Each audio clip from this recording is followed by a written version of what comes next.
Hi, everyone, and welcome back to A Fork in Time. This is episode two of the Tex-Mex combination. I think this is going to be the combination number two. I am joined by Robert Koshu. Robert, you want to say hi to everyone? Now, I won't do your thing and say hi to everyone. Hello, everybody. Glad you were joining us again. I've recently been experimenting with saying I'm Chris Coppola and you are not. Kind of a Chevy Chase homage. So gonna jump right into this episode. This is a follow-on, as I mentioned earlier, to the previous episode where the United States, at the end of the Mexican-American War in 1847, decides to take the entire country of Mexico. Is that correct, Robert? That's correct. Scott has occupied Mexico City. Santa Anna came in hat in hand and said, I'll take the money, and by the way, we'll let y'all have the country. And at that point, as you pointed out, Chris, the peninsulas, am I saying that correctly? Peninsuladas? Peninsuladas. Peninsuladas. Yeah, I grew up in Texas, and you'd think my Spanish would be better, and it is not. So they cut the deal to remain in power along with Scott and the others. And so we now have this huge Mexican territory that we're going to make some decisions about.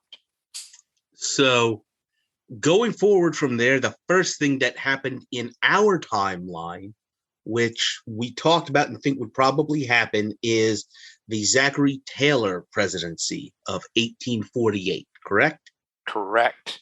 So okay. Taylor still becomes president because, after all, old Rough and Ready had done a great job taking care of the northern part of the campaign for the Mexican-American War. Most people don't remember that because of Scott's brilliance in marching to Mexico City, but he goes and he basically defeats Santa Anna. So he becomes president. How long does he last as president?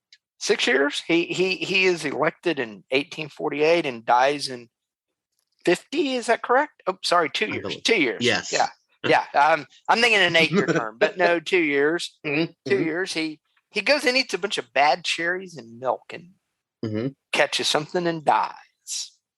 So his vice president, Millard Fillmore, takes over.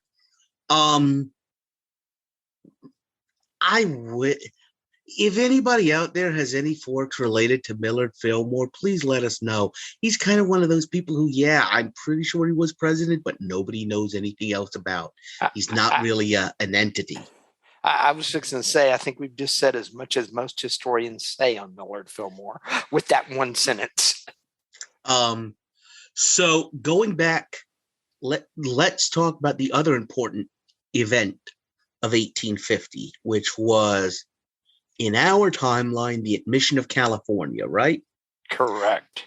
And if early American history, whenever there's a free state admitted, there has to be a slave state admitted.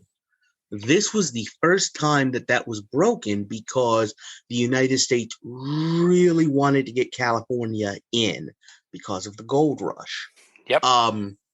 So this was one of those incidents, you always hear about leading up to the Civil War, because to get the southern states to agree to the admission of California, the U.S. government had to basically pass a Fugitive Slave Act, which basically extended, in some ways, at least from the northern perspective, extended slavery, made slavery federal policy, because now in states like Massachusetts and Pennsylvania that had abolished it, they were compelled to participate in the Southern slavery institution. That doesn't happen in this timeline, right? No, yeah. There's no need for it. Because we've got all this land south of the border that we all agreed that basically everything to the southern part of Mexico, Mexico City south, is going to be slave because, by God, there is coffee, there is produce, and there is sugarcane down there, and we need all of that. And by the way, those are all very labor-intensive items. And so to do the labor-intensive items, I have to have my slave labor to do it. So instead of balancing it out with the Fugitive Slave Act of 1850, how is it balanced out? They basically say, hey, Travis becomes a state. The state of Travis is formed. And we talked a little bit about this off podcast about would it really be named Travis? And I'm like, oh, the Texans have convinced everybody that we're the only ones that understand Mexico. So we need to run it because we know how to do it. And Chris said it is a big middle finger to the Mexicans. I was like, yeah, because that's how the Texans would do it, actually. We would do it no other way. This is one of those, you killed Travis, so guess what? It is going to be Travis. And if you want a little bit more, we'll compromise. And the second state to be admitted, the territory of Crockett gets formed, because that appeases the Tennessee people. So, you have the states of Travis and California at mid-1850. Millard Fillmore gracefully exits in 1852. And who is our new military hero waiting in the wings, who's basically created a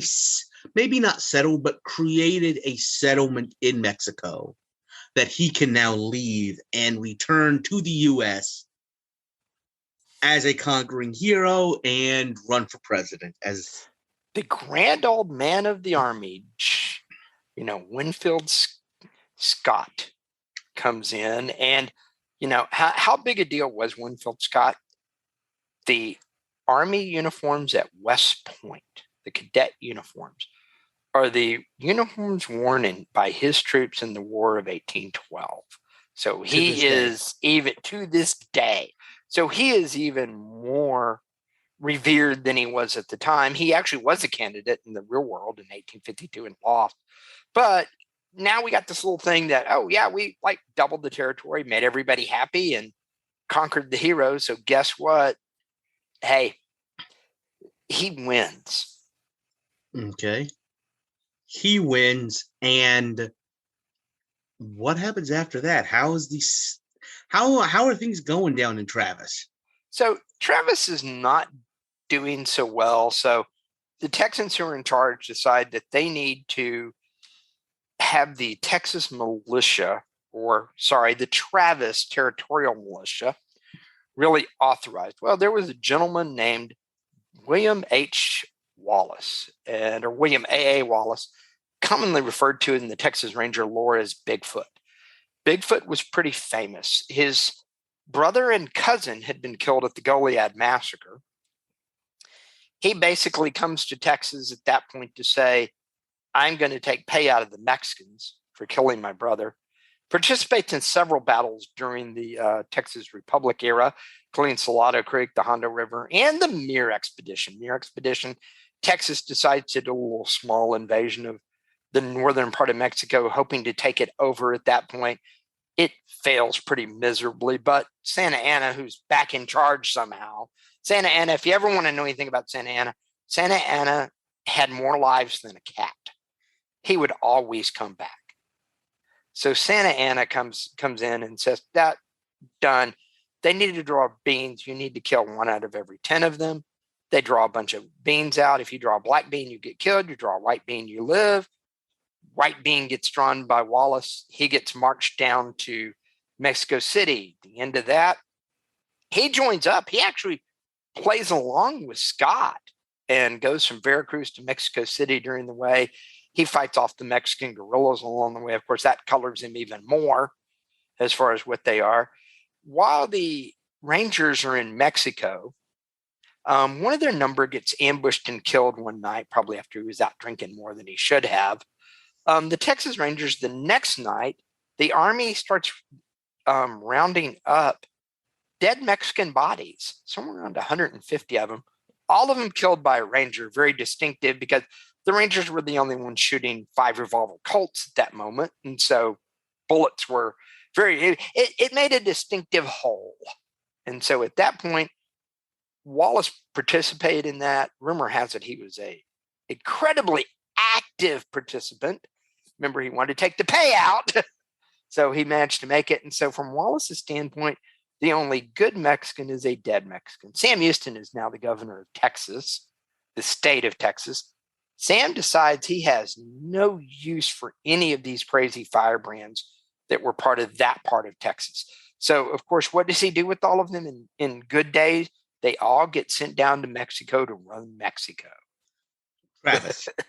Travis, sorry, what we consider Mexico. Mm-hmm. So they're all down there running Travis. Wallace is the commander of the territorial militia. And of course, he's running around and seeing Mexican banditos everywhere he looks.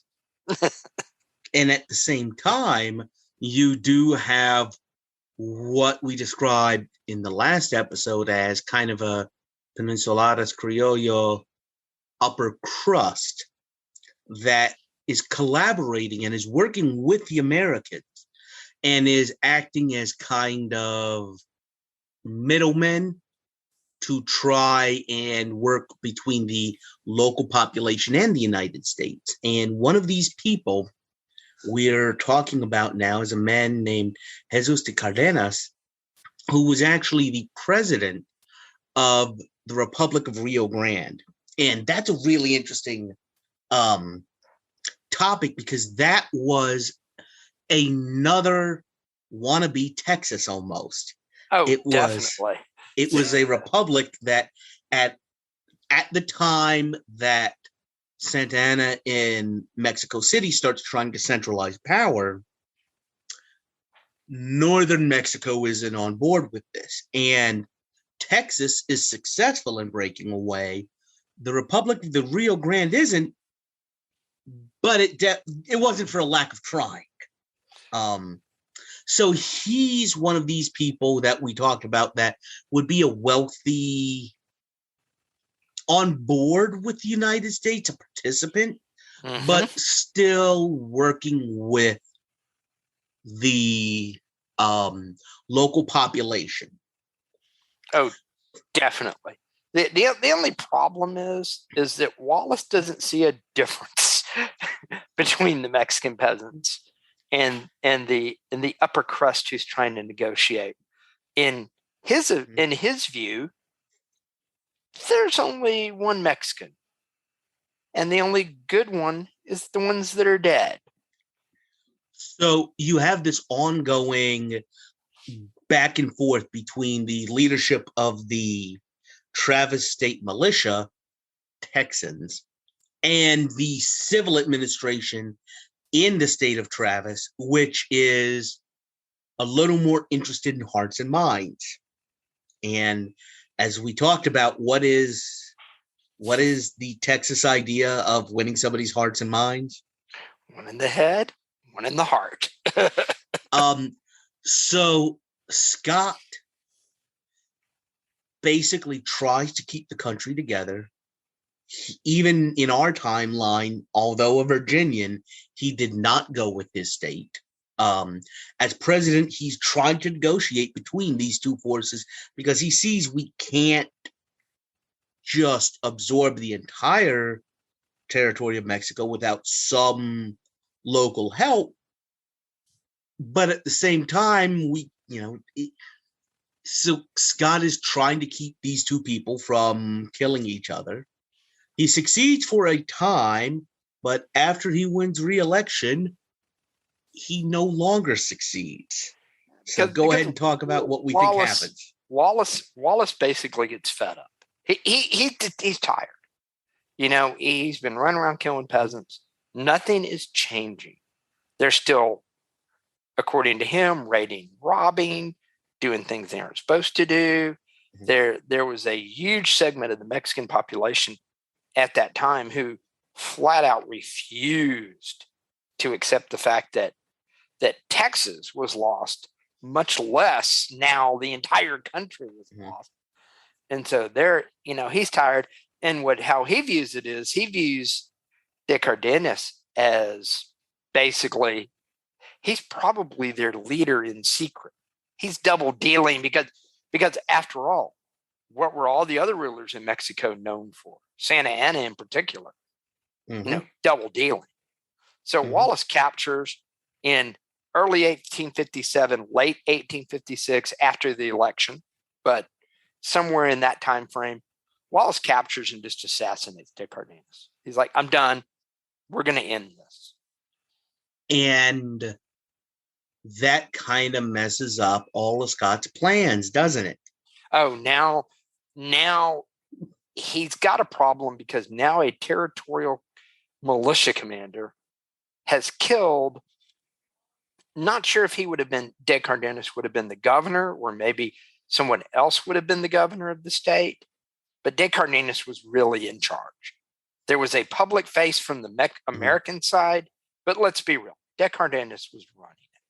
So now he's got basically the lieutenant governor being killed by a member of the militia, and Wallace establishing himself as, okay, we're done. I am now in charge in this. And Scott can't put up with that. Scott is his nickname was Old Fuss and Feathers. It had to all be done right. It had to be done perfectly. And he had no time for nonsense in his command. And this is certainly, depending upon how you look at it, this is an act of mutiny by a state militia. Oh, right. Yeah, absolutely. He doesn't have time. So what does he do? What would you do if you were the old commander of the army and now commander in chief? Here comes the troops. Call out the federal troops. They get sent, and this isn't a Harper's Ferry where we got a group of Marine. We got a small platoon of Marines sitting here, and Robert E. Lee happens to be sitting by the side. So let's just go grab him. And he shows up. What most people don't realize at Harper's Ferry, Robert E. Lee is in a civilian suit. Stewart is there only because he happened to be in town at the time. And he's serving his aide to get. This is not that. This is not that. This is a planned operation. Full on U.S. military regiments sent down to take care of this situation. And what is the reaction of certain pro-Bigfoot parts of the United States? Well, let's start with the most common one everybody knows of, South Carolina. Calhoun goes nuts because this was not the deal. We were supposed to be allowed to take this over, make it a slave state. You were going to let us do it. You've let the Mexicans interfere from day one. Now, because one of our guys tried to take care of the situation and make it like it was supposed to be. Now you're sending the troops in. South Carolina goes. They're done. They finally secede. Followed very quickly by Georgia, Florida, Alabama, Mississippi, and Louisiana. Texas stays put because Governor Houston, in this case, says, you know what? You have to march troops through here to get to down there. And by the way, Sam got rid of all the firebrands. They're all down in Travis now. Few are kind of over in, They were more than happy to go down there because they could just do whatever they wanted in this new territory. Yep. But Sam's like, well, I'll buy you the ticket. I'll pay for you to get down there. Look, hey, knock yourself out. Have a good time on your way down. So Sam says, he basically calls up Scott and says, hey, send the guys down, march through. By the way, on your way down, can you drop a couple of divisions off in Austin? Just in case I have problems. He didn't get everybody. He didn't get all of the Texas firebrands. East Texas, mainly because now we're in 1857, and there's one firebrand still in Texas who was alive. Mira B. Lamar. Lived actually in the Richmond area, Richmond-Rosenberg area, about 10 miles from me.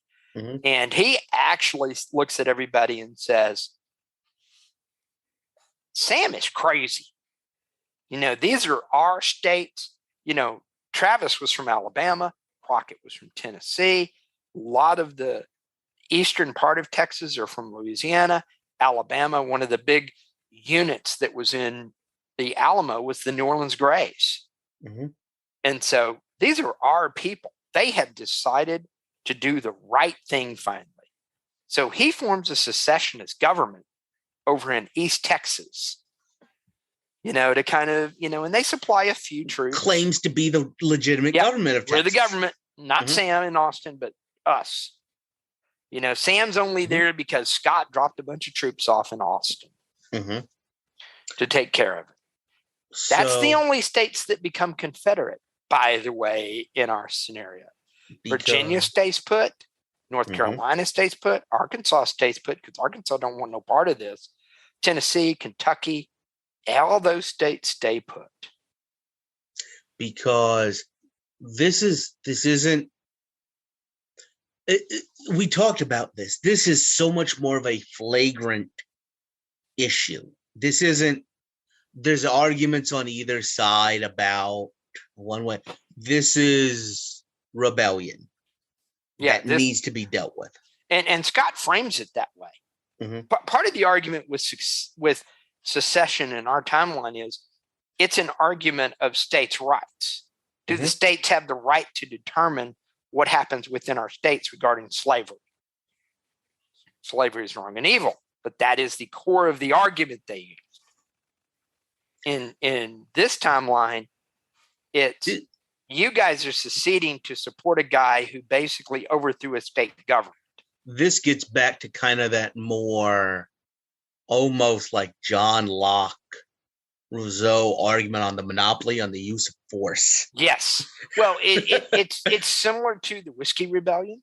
Okay. Would be another good comparison where basically they said, we're going to do whatever we want. You're just the federal government. You don't have any control over us. And George Washington says, because George brewed beer. So George basically said, hold my beer. He calls up Daniel Morgan and says, Morgan, you and I are going to go take care of this real quick. By the way, bring Matt Anthony along just because if they go totally crazy, we'll just cut him loose on. This is akin to that.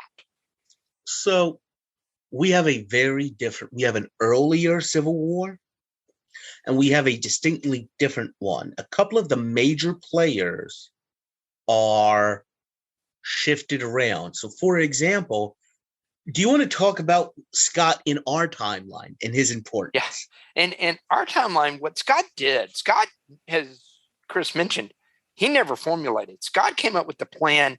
He did two important things for the Civil War. The first one didn't work as well as he wanted. He immediately called Robert E. Lee and said, I want you to have command of the Union Army. Robert E. Lee says, I can't raise my sword against Virginia. Scott looks at him and says, you know what you have to do then. Lee immediately resigns his commission. There's another fork in time we have to do at some point where Lee actually takes command of the Union Army and decides to stay put because the war instantly became long at that point because now you don't have Robert E. Lee, who, by the way, was Scott's aide de camp all the way through Mexico. And pretty much did most of the major scouting, most of the major engineering deals. This was, it was as much Robert E. Lee as Scott coming up with ideas on things to do. Second thing Scott did is Scott designed what we called the Anaconda Plan. And it was, we're going to choke the Confederacy to death, blockade it on the sea, encircle and capture the Mississippi River, and basically strangle them. What a lot of people don't realize about Gettysburg, as much as Gettysburg was a run to take care of everybody, Gettysburg was also a get the war out of the South because the Shenandoah Valley needs to grow crops because our people, including the Army, are all starving. And the blockade, despite blockade running and everything else, was working at that point. And Robert E. Lee could see the writing on the wall. So this was 63. This was a couple of Yeah. years into the war when this Yep. is happening. Initially, Scott, is one of these people. He talks about the Anaconda plan. He's also one of these people that's saying we're not going to walk to Richmond. Oh no, this is not going to be a quick one. His exact words to a few of the people involved were, "The people around here have no idea what's fixing to happen," because he had seen war, and most of official Washington at the beginning of the Civil War thought the Civil War was going to be a parade. Scott knew better. And this gets to the crux of the issue of what this Civil War we just created is all about. No matter what, in this country, the military is subordinate to the civilian authority. Yep. So in our timeline, Scott initially gets overruled by Lincoln, who's a little, at this point, amateur. He matures and adopts the Anaconda plan. Elements of it. It just took a lot longer to get it going. And now, though, Scott is. In this timeline, he is the civilian authority. He puts on a two-pronged attack. He sends the troops down into Travis to take care of that situation, which, let's be real, it was a militia group, not the army.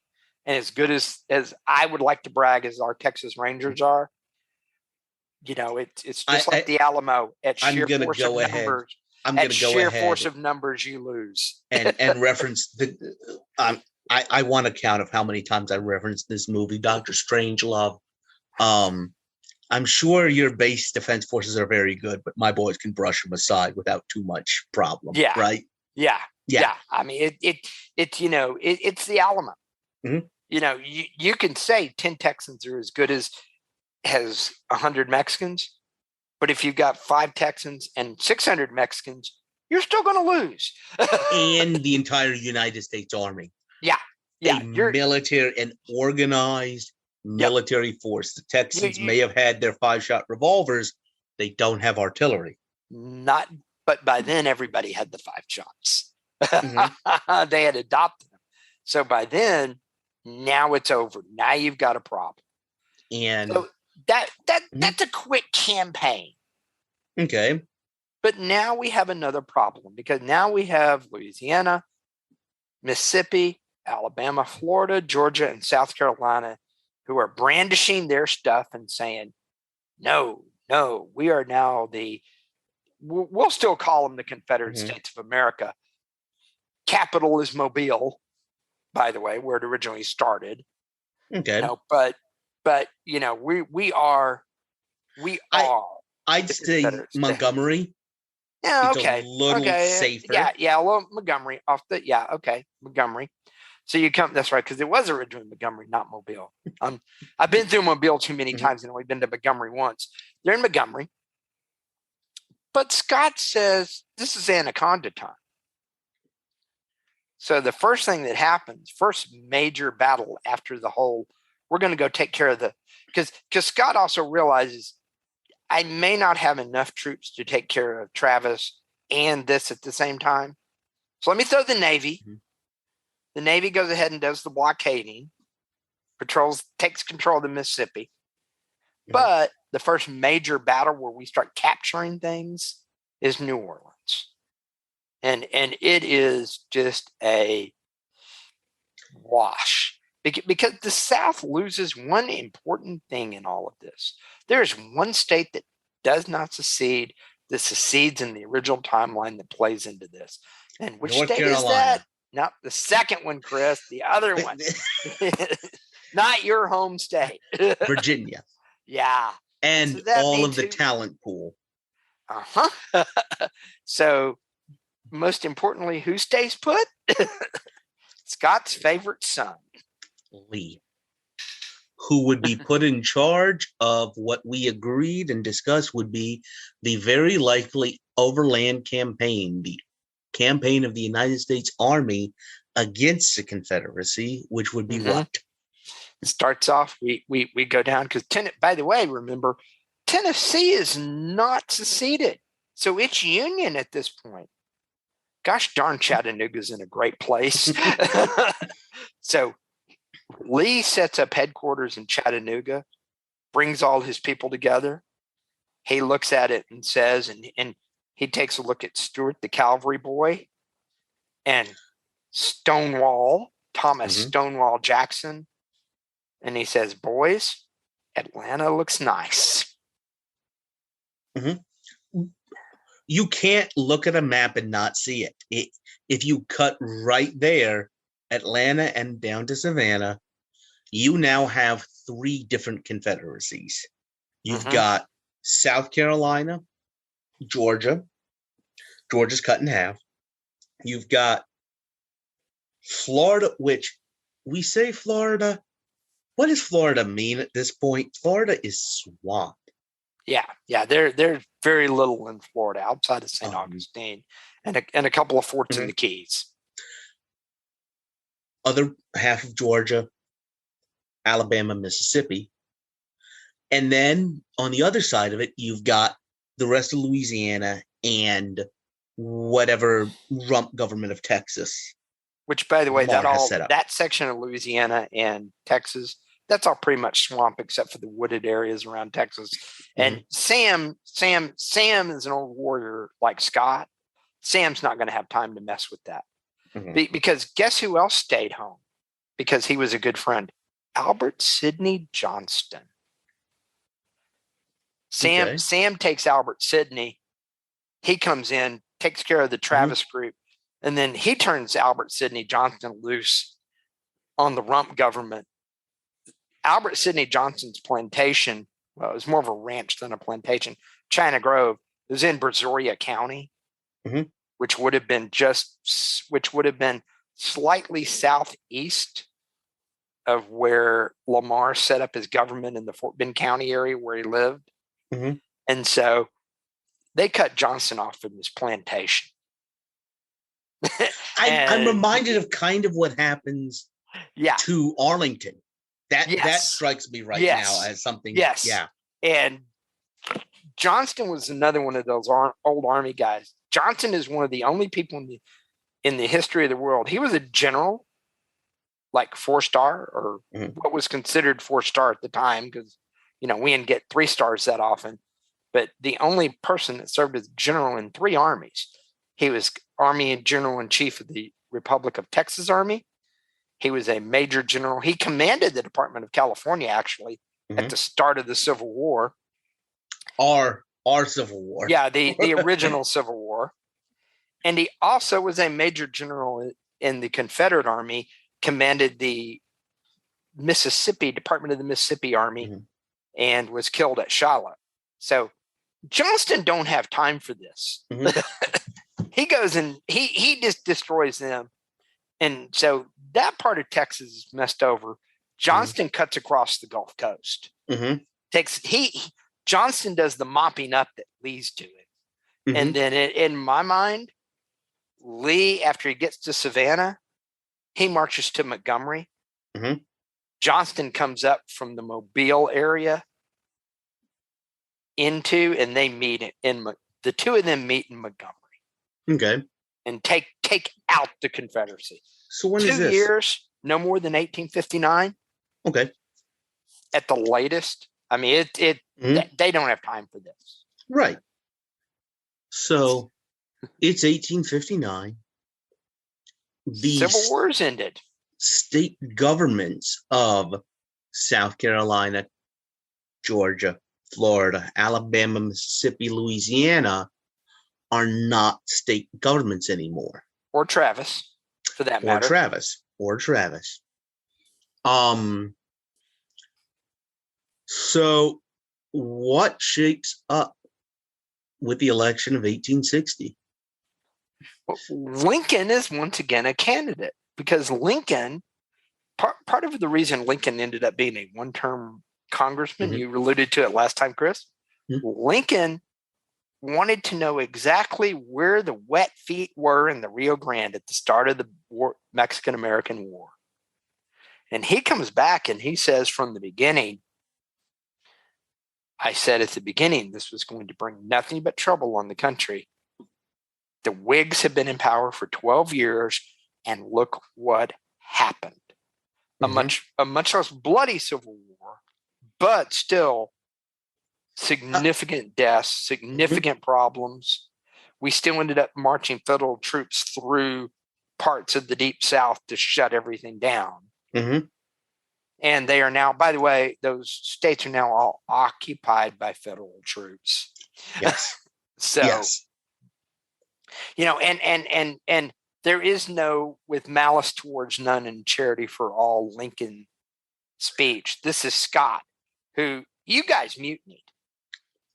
The federal troops are in the governor's mansion and that's the the other state thing capitals that we were thinking about here, which is while it's not the national catharsis and trauma that our Civil War was, this is still, it's almost as if the affront to the American principles of civilian government are that much worse than what happened in our timeline. Now, we kind of alluded to it on one of the last episodes we did, which was the Peninsula Campaign. Yep. If you don't have the long drawn out war, and this is always an argument you hear about with Lincoln, which is how much in his early presidency, he said, if I could keep the Union together without freeing a single slave, I would. If I could free them all and keep it together, I would. That's a debate as to whether that's Lincoln saying that just so that he can keep Maryland, Delaware, Kentucky, and Missouri on side, or whether that's honestly where he was at this point and evolved over time. The argument that because of the length and the difficulty of our Civil War, it necessitated abolition. Yeah, and this Civil War, as much as it was and was not that bloody in depth, it was not. It was over slavery, but not really over slavery. This was over a group that basically just decided we're going to run the government. Doesn't matter what anybody else says. So we're going to rebel and take it over. By the way, and a bunch of other states just joined in because, well, we're scared. And by the way, that is kind of the northern perspective of the South going into our Civil War because of the Fugitive Slave Act, of them trying to control places that they've got no say over. Right. So the more I think about this election of 1860, the more I'm a little reminded of almost Attlee's election in 1945, where the war's over. We as a nation and as a people want to put this behind us. So let's go with I mean, think about it. The Conservatives' last election was at least 10 years before. So we're going to go in a very different direction at the end of this war, especially without the hardcore South being able to vote. Do we still have an Abraham Lincoln elected in 1860? I don't think so. Okay. Because part of it is, can he pull his coalition together? Okay. With, do you think, I mean, we got to this point, we kept talking about it and could never decide. I don't remember. I think he does. I think you're thinking he wins. Okay. I can buy that because I think in either direction works, but there is no Deep South. Right. Texas votes because there is enough in Texas and Sam has enough influence But that guys, we got to tone it down. Mhm. You know, but between even the, I'm going to say, core north, without taking into account any of the mid-Atlantic or any of these states that did wind up staying with the U.S., he still can garner enough support amongst free soilers to win. Well, because free soil becomes the deal. The Homestead Act changes everything. Right. Chris, tell them what the Homestead Act, because now the Homestead Act has a little different twist to it. Because slavery is still an issue. We just got to find a different way to deal with it. I think looking at it the way it would have appeared in our 1860, let me stress that. It is an issue we need to deal with, but we aren't involved in an active war against it. So the way it happens in our timeline isn't going to work out. If they were to move towards it, you would see not only the occupied core southern states resist even harder, you would see that start bleeding over into some of the newer border states of Virginia, North Carolina, Tennessee, Kentucky. So one of the things that went through my mind was this. The Homestead Act was passed in 1862 by, again, a Northern-dominated definitely Northern Congress. Dominated. Yep. An entirely Northern Congress. And what it did was it granted anybody who moved to generally the Western territories, it granted them land as long as they worked it. That is how the West happened. That's how you got people out there. In this scenario, I said, well, and not only that, but you also have some bunch of land down in Mexico that needs to be, in addition to our plains, there's land down in Mexico too that needs to be settled. We have more land to settle than we had in our timeline. The issue with anglicized. That's the other thing. The United States, when it went out into what are our West, just pushed the people there further out. That's that much harder in the South. Oh, yes. In these new territories. But the idea we talked about was, well, you work it, you have 10 years to accumulate wealth, and then there's almost a bond payment to the government about it. You've had a chance to accumulate some wealth, and now you can buy this land outright. What does the government use that money for? That money gets paid to the slave owners as compensation for their slaves. And any freedman is welcome to move out west as well. They won't have this bond payment. And that way, it's eased out of these border states. It was dying out already in a lot of these areas. The soil was dying out, and this is a good way for some Southern slaveholders, to get out of that racket, to cash out. Well, it's a way out because in the deep South, the Army enforces it. It's done down there. It's the other groups that we've got to appease. We have to keep Virginia happy, probably Virginia more than any other group. Absolutely. We've got to keep the Virginia, Robert E. Lee, on one level wanted to free his slaves when he took over the Arlington estate from his father-in-law, but there was also no money to let the slaves go and hire people at the same time. And so we've got to take care of those situations to keep these guys intact, as it were. Okay. And so to keep them all happy and around, they get freed.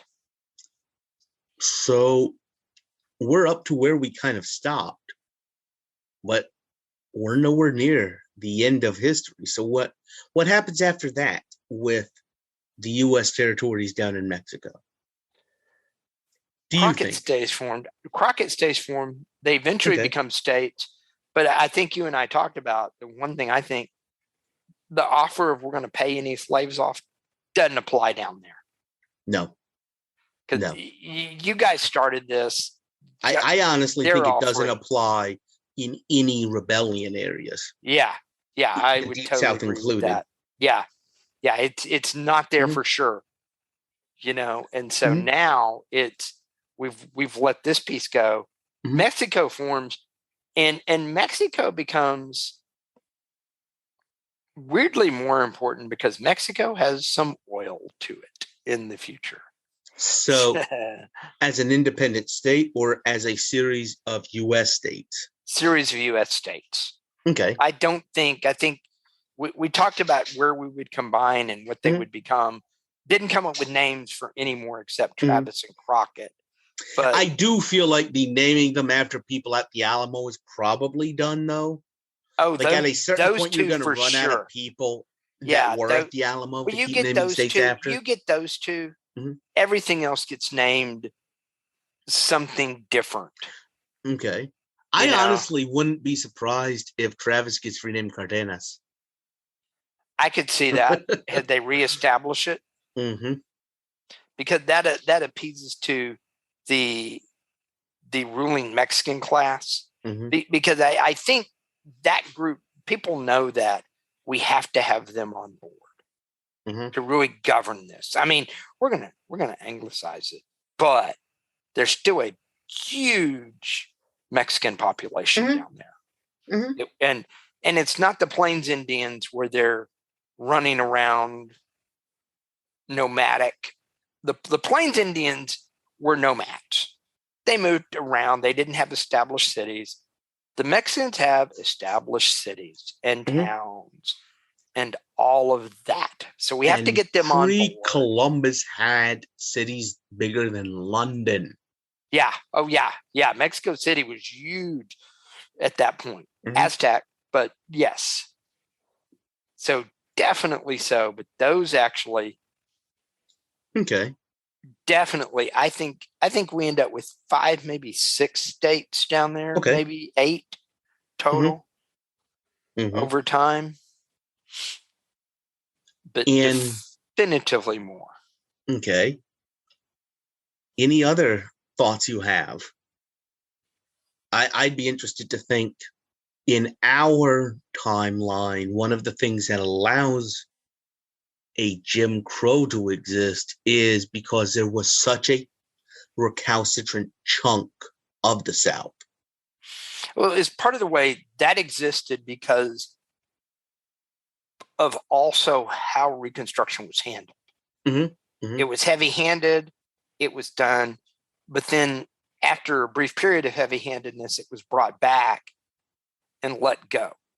I think the heavy-handedness stays in and shuts it down. In the areas where it applies. Yes, absolutely. Because you don't have to apply it as widely.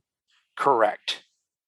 Okay. Correct. And so you basically shut it down. Okay.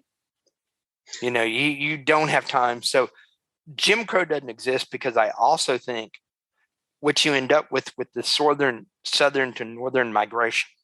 Okay. That occurs in the free black. Yeah. And Western. But it becomes a Western migration. Okay. So those states establish part of the Jim Crow. Jim Crow wasn't just in the South. There was some northern Jim Crow stuff too. Part of that was a reaction to the southern migration, the northern migration of African Americans to the cities in the North. Right. Hence the Detroit riots and all of those in the Civil Rights era. the migration occurs more west. So Mhm. the West is now more African American than it Okay. is in our time frame.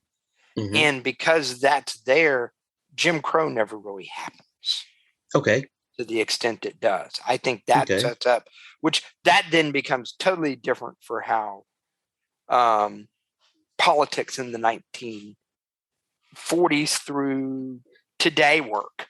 Okay. Yeah. That becomes an entirely different world. Woodrow Wilson never becomes president in this timeline. Right. Well, he does of Princeton University. That's about it. Yeah. Okay. Um. So we've got a really different country at this point. Yeah. Oh yes. Okay. Any other thoughts you I have? don't think so. I think that pretty Okay. much puts a bow on, because now we've got a United States that extends down to Central America. If we don't even take Central America, which that would be a whole nother thought, I think maybe we end up with Cuba. Okay. If we've got the Yucatan and we've got Florida, why would we not have Cuba? After the Spanish American War, we basically we follow the Mexican rule with Cuba after the Okay. Spanish American War. And we've It's got ours. a lot more of a population there that can work with us. Yeah, Um. exactly. So it becomes American empire at that point. What do you think about Panama? We probably just go down and take it over. Is the We just cut canal through in Panama? The canal is still in Panama. No, I think it's still in Panama. Okay. The reason I'm asking is there was another semi-viable route. Yeah. Yes. Panama was still much more engineering-wise viable. Okay. Than Nicaragua. Okay. But the difference is it's not a Panama Canal zone. It's the state of Panama. Yeah. Maybe we just go ahead and bump through Nicaragua, grab Panama, maybe chip El Salvador while we're at it, and all of that down to Panama becomes basically from Panama north through the current United States, including Cuba, are the United States. Okay. What does that... We've talked about what it does to kind of traditional American concepts of race being binary, African Americans and European Americans, but what does that do to the United States in terms of a complexion of the country? Well, now we are much browner, so now we have a black, brown, white complexion. We have a brown complexion anyway, but Southern immigration becomes a non-starter because we're all one country. It's all internal migration. Yeah, it's all internal migration. Your great migration to the industrial areas of Detroit may not be African Americans. It may be Hispanics. Right. Do we also, at the same time, do we end up not having the do we have drug cartels? Okay. Because all of that exists because of the way the Mexican economy or the Mexican government economy works, which is it is run by payola and corruptness. Here's the other question. I think that stays. I think that doesn't come into play. Looking at the history of drug laws in the United States, the prohibitions have largely been put in place because of fear of organized crime. No, doped up farm workers. If you looked at when it came in, almost if you look at drugs that were made illegal, they were targeted at certain groups.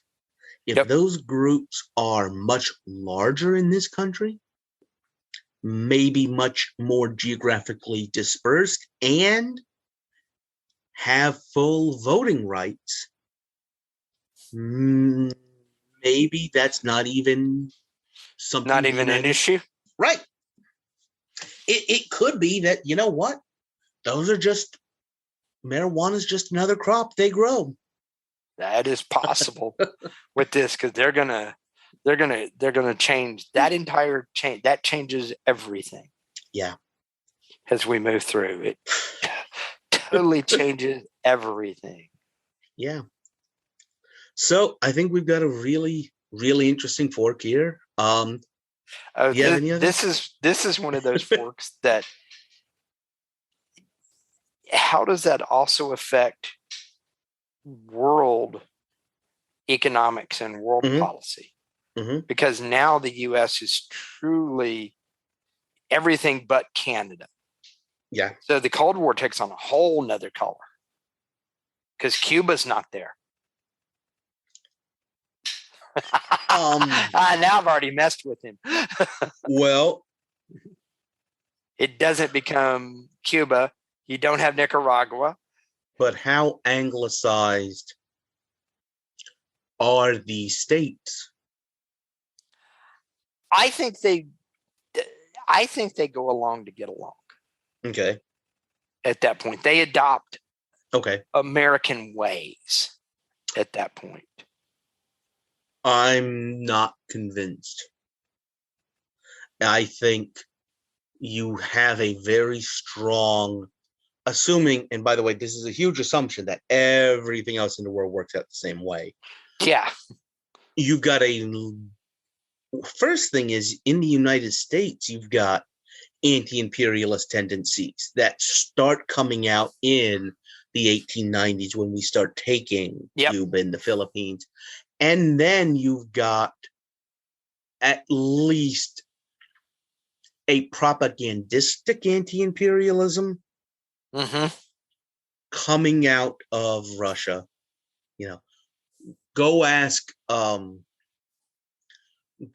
Kiev right now how anti-imperialist Russia is. But at least they're making that argument. And I don't know if they don't find a bit of a receptive audience in the southern United States in this case. So this work. I think it ends up with worldwide implications, because part of it is you don't have the Zimmerman telegraph in World War I even. Yes. Unless you're going to telegraph Brazil and tell them you can have all of it, but I don't see that being. And that's something else we might get to eventually, is because we've definitely got some ideas in the topic hopper about the survival of Brazil. How I think you're familiar with Confederados, who were real diehards that went to Brazil so that they could keep owning people. All right. Or at the same time, does Brazil and Argentina merge and come together because of the mid to late 1940s threat from the north? Yeah, this is all really interesting. Eventually we have to end this episode, so I'm picking right now to do it. I think it works. So I want to thank everyone for your time listening to us. If you have any ideas, please feel free to reach out to us for new suggestions. Like us, give us 5-star ratings, support us on Patreon. I've heard the first episode is actually already released for those members. So we'll try and get this up for those of you that are Patreon supporters. We do appreciate that. And just on our way out, Robert, if you should come to a fork in the road, what should one do? Look for the right way to go, which is never a way to head. All right. Signing off.